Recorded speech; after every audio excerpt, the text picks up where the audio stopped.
Hai semua, di video kali ini saya akan berbagi tentang cara menghitung komponen biaya transaksi reksadana. Jadi kalau Anda beli reksadana, ya mungkin ada sebagian selling agent yang menggratiskan fee, tapi ada juga selling agent yang karena service yang diberikan mengenakan biaya. Ya bebas saja sih mau pilih yang di mana saja gitu ya, karena semuanya punya plus minus sendiri. Biaya itu ada 3 macam, ada biaya beli, biaya jual, atau biaya pengalihan. Kalau Inggrisnya subscription atau top up, Inggrisnya itu redemption kalau penjualan, yang tadi pembelian ya. Kemudian kalau pengalihan orang sebut dengan switching. Nah, atas biaya ini sebenarnya merupakan objek pajak PPN dan dari dulu sebenarnya juga sudah ada. Nah, bagaimana nih cara menghitung biaya dan PPN ini? Langsung saja ke Excel yang sudah saya siapkan.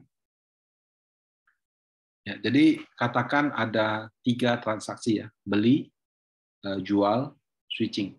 Ya. Anggap saja Anda membeli suatu reksadana senilai 10 juta, kemudian fee beli itu dia bilang sudah include PPN 1%. Ya.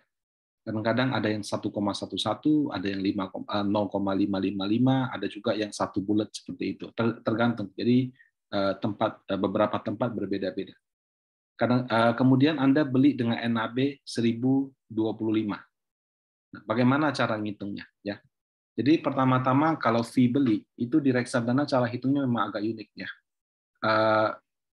Kalau saya taruh 10 juta kena fee 1%, orang kan secara logika kan berpikir ya sudah potongnya 1% Pak, 100.000. Nggak begitu caranya Bapak Ibu. Jadi kalau menghitung nominal investasi bersih itu adalah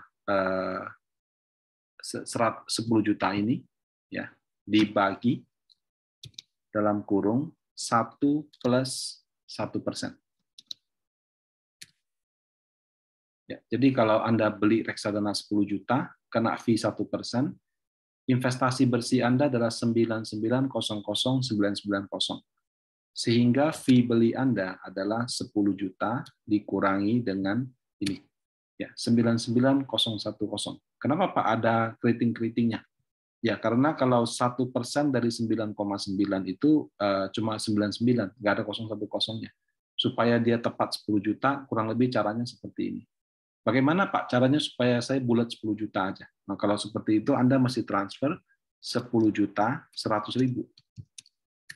Nah, kalau caranya seperti ini, dia 10 juta dan 100.000. Karena 100.000 adalah 1% dari 10 juta. Tapi kalau Anda transfernya tepat 10 juta, angkanya seperti ini. Makanya tidak heran ya kalau kita transaksi kok angkanya keriting-keriting. Karena untuk biaya pembelian memang cara hitungnya seperti ini. Nah, 99.010 ini itu bukan biaya pembelian, itu total biaya. Itu terdiri dari biaya beli sama PPN atas biaya beli. Ya, cara hitungnya bagaimana? Jadi biaya beli murni adalah ini dibagi 1,11. Kenapa 11 Pak? Karena sekarang PPN 11%, sebelumnya 10%. Ya, jadi dulu juga sudah sama, cuma dulu bagi 1,1, sekarang bagi 1,11. Kalau nggak salah 2025 atau 2026 1,12. Nah, ini adalah PPN-nya.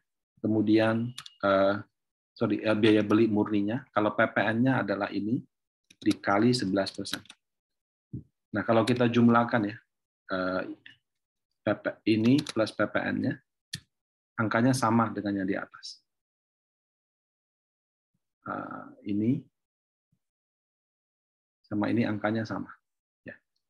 Nah, jadi atas biaya 99.010 yang kita bayarkan, 1% itu, ya cara hitungnya seperti ini, biaya belinya sekian, PPN biaya belinya sekian. Ya. Nah, unit yang kita peroleh adalah nominal investasi bersih setelah dikurangi fee, dibagi dengan NAV belinya. Ya, NAV beli kan kadang-kadang bisa koma-koma, kadang-kadang bisa nggak bulat 1.000 ya. Nah, Anda akan dapat ini. Unit itu sampai 4 angka di belakang koma. Jadi kalau Anda beli reksadana dolar ataupun rupiah, unit penyertaan yang Anda dimiliki itu dibulatkan sampai 4 angka di belakang koma. Jadi di belakang-belakangnya tidak dihitung lagi. Nah, ini untuk pembelian. Bagaimana dengan transaksi penjualan? cara menghitung fee penjualan itu beda dengan pembelian. Jadi misalkan Anda beli reksadana ini, sehingga unit yang Anda miliki adalah 9.500 unit, kemudian NAV-nya naik jadi 1.050. Kalau mau dijual kena 1%, karena harganya sudah naik nih ya, dari 1.025 ke 1.050, Anda memutuskan untuk melakukan penjualan. Nah, maka nilai penjualannya adalah unit yang Anda punya dikalikan NAV terbaru, Anda jual senilai 10 juta, kemudian biaya penjualannya adalah 10 juta, simple, langsung dikali 1%. Jadi biaya beli sama biaya jual, cara menghitungnya berbeda. Kalau beli caranya yang tadi, biaya jual seperti ini. Nah, atas 101.000 biaya jual ini juga tidak murni biaya jual, ada PPN sama ada biaya jual. Nah, jadi sama dengan tadi, ini bagi 1,11, kemudian ini dikali 11%. Kalau ini kita jumlahkan, ya, angkanya sama dengan yang di atas. Ya. Nah, kalau saya jual seharga 10.142, kena fee 1%, yang saya terima adalah ini, dikurangi ini. Jadi 10.040.000. Ya, kalau dibandingkan investasi awal, ya untungnya 40.000. Seperti itu. Apakah bersih, Pak, saya terima? Kadang-kadang dipotong biaya transfer. Jadi kalau misalnya Anda beli reksadana langsung gitu ya ke MI-nya atau ke selling agent yang dia tidak menyediakan transfer ke RTN, tapi dari reksadana langsung ke rekening Anda. Kadang-kadang misalnya custodiannya ada di BCA, rekening Anda di Bank Mandiri. Nah, itu ada biaya transfer. Atau bisa juga custodiannya ada di investor asing, bank asing seperti Deutsche Bank. Siapa yang punya tabungan Deutsche Bank? Nggak ada kan? Nah, otomatis itu akan dikenakan biaya transfer yang kisarannya sekarang 2.900 kalau misalnya di bawah 100 juta sampai dengan 35.000 kalau di RTGS. Kalau misalnya nilai transfernya lebih dari 100 juta. Ya. Nah, jadi ini uang yang Anda terima dikurangi biaya transfer jika ada. Oke. Materai dipotong nggak sini, Pak? Enggak. Jadi materai sampai saat ini belum boleh dipotong di nilai yang diterima seperti itu. Nah, ini untuk penjualan. Bagaimana dengan switching, Pak? Jadi switching itu pada dasarnya adalah jual reksadana lama, beli reksadana baru. Tapi dilakukan pada hari yang sama. Nah, ini hanya bisa dilakukan di manajer investasi yang di reksadana yang manajer investasinya sama. Jadi misalnya kalau Anda investor di reksadana Panin, Anda bisa switching dari Panin Dana Liquid ke Panin Dana Maksima, atau dari Panin Dana Maksima ke Panin Dana Prioritas, Panin Dana Prioritas ke Panin Dana Pendapatan Berkala. Jadi itu switching. Kamu jual reksadana yang lama, beli yang baru pada hari yang sama. Ya, jadi tidak usah tunggu uangnya masuk ke rekening Anda dulu, baru dari rekening Anda pindahkan. Nah, kalau misalkan di selling agent bisa nggak, Pak? Misalnya di Ajaib ada reksadana Panin IDX 30. Di situ kebetulan misalnya ada produk Schroders Dana Liquid. Itu kan dijual di Ajaib. Apakah bisa dilakukan switching? Secara peraturan tidak bisa. Ya, jadi walaupun secara transaksi dimungkinkan, tapi berdasarkan peraturan OJK, switching pada hari yang sama itu hanya bisa dilakukan kalau MI-nya sama. Kalau MI-nya berbeda, berarti kamu harus jual dulu misalnya Schroders Dana Liquid, baru pindah ke Panin Dana IDX 30, dan timingnya tidak hari yang sama. Karena pembelian IDX 30 itu baru terjadi pada saat uang dari Schroders Dana Liquid sudah masuk. Nah, jadi kalau untuk pengalihan, ya kita anggap kita mulainya beli ya. Misalnya saya beli ini sehingga unit yang saya punya adalah sekian. Nah, biaya pengalihan itu satu kali aja. Jadi kalau switching itu cuma fee-nya satu. Jadi dia bukan beli kena, jual kena. Dia cuma switching satu kali. Katakan reksadana saya yang lama 1.050, saya mau beli reksadana baru yang harganya 1.000. Nah, seperti ini kita harus tentukan.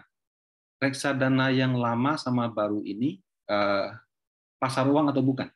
Ya. Jadi switching secara default atau standar atau manualnya dikenakan pada penjualan. Tapi dikecualikan kalau dia reksadana pasar uang. Kenapa? Karena reksadana pasar uang itu tidak boleh ada fee in, fee out, ataupun fee pengalihan. Jadi kalau reksadana lama ini adalah reksadana pasar uang, maka dia punya 1% dikenakan sebagai biaya pembelian. Tapi kalau dia punya reksadana yang lama adalah bukan pasar uang, dikenakan sebagai penjualan. Saya kasih contoh ya. Jadi yang lama itu misalnya saham. Oke.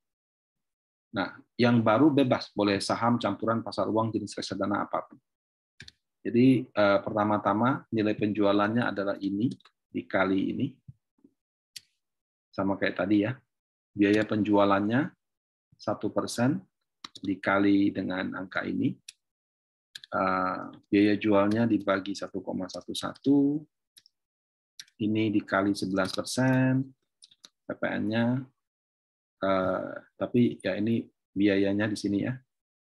Nah, kemudian nilai uang diterima adalah 10 juta dikurangi 101.000. Nah, investasi bersih nilainya segini. Karena dia sudah kena di biaya jual, di sini sudah nggak ada lagi. 0. Ya.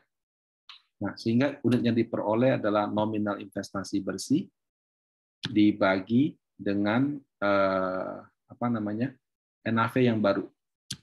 Jadi kamu dapat 10.4041,0529 unit. Kalau reksadana yang lama adalah reksadana saham. Kalau reksadana yang lama adalah reksadana pasar uang, kondisinya agak berbeda. Jadi ini ya, unit yang lama dikalikan dengan harga lama dapat sebegitu. Nah, karena pasar uang tidak boleh ada fee in, fee out ataupun switching, maka 1% itu dikenakan sebagai biaya beli. Ya. Nah, kalau biaya beli berarti cara ngitungnya sama seperti transaksi pembelian. Nah, berarti nominal nilai uang diterima adalah ini. Nah, nominal investasi bersihnya adalah ini dibagi 1 plus 1%. Ya, kenapa? Karena dia tidak boleh kenakan di reksadana lama yang pasar uang, dia kenakan di tempat yang baru. Ya, jadi baru ini misalnya saham. Ini yang baru misalnya saham. Jadi 1%-nya itu dikenakan sebagai fee beli di reksadana saham, karena dia tidak boleh kenakan di pasar uang. Nah, kemudian kita lanjut ya. 10 ini, maka biaya pembeliannya adalah ini dikurangi ini. Nah, seperti tadi, ini kita bisa hitung dia murninya berapa, kemudian PPN-nya berapa.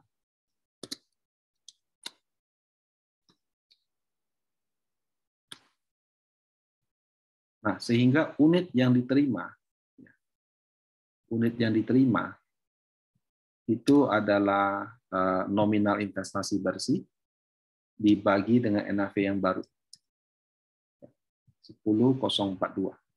Nah, kalau kita perhatikan Bapak Ibu, biayanya berbeda ya. Jadi kalau misalkan dikenakan sebagai biaya jual, dia 101.425 seperti pakai warna lain.